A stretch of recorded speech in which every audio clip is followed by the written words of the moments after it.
Sasha Petrusik, he is in Yokohama, Japan, and that's where the Diamond Princess is quarantined.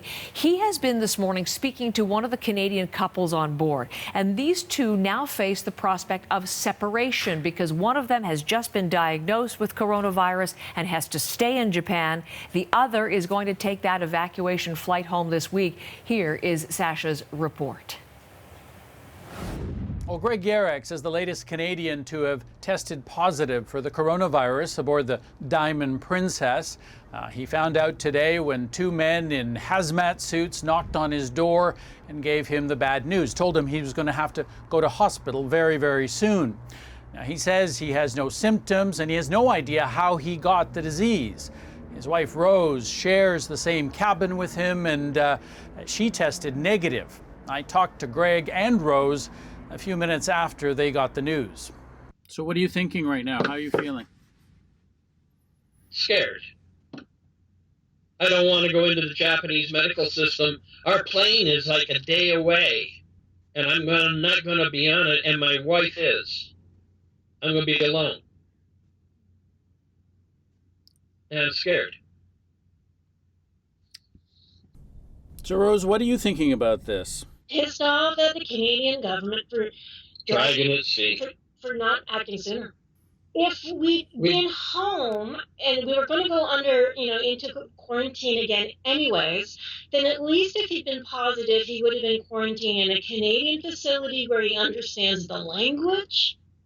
So the next decision the couple had to make was whether they were both going to stay here in Japan with Greg in hospital and Rose waiting for him, or whether she was going to take that Canadian government charter home back to Canada. It's scheduled for tomorrow. That's what she's decided to do. She faces another 2 weeks of quarantine in Canada before she can go home to Port Dover, Ontario. As for Greg, he doesn't know what to expect next. Sasha Petrusik, CBC News, Yokohama. Really strong report there from Sasha, that couple's predicament. We're also hearing, as Laura McQuillan joins me, about other Canadians debating whether they want to get on that evacuation flight. And just for timing purposes, just to clarify, Sasha, when he said tomorrow, that's tomorrow Canadian time, we're talking about a Thursday, Tokyo time departure to bring them home. But what's the conundrum, Laura? Well, we're hearing that about 100 Canadians on the Diamond Princess, so that's out of 256, still haven't made up their minds or told the government whether they want to be on that flight. We don't know all the reasons why. One is potentially because after seeing Americans with coronavirus boarding their flight home, some people are reluctant to be exposed to others.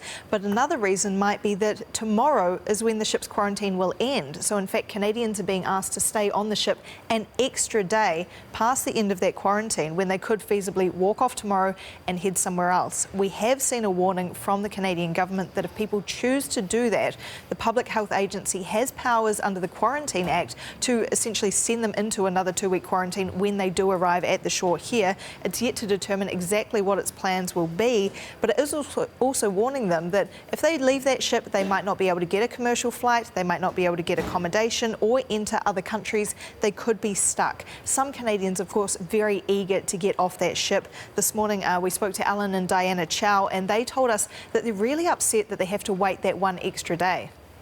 I got the call from our MP that the plane's on its way. So we're very excited of the news, and we finally Canada come through.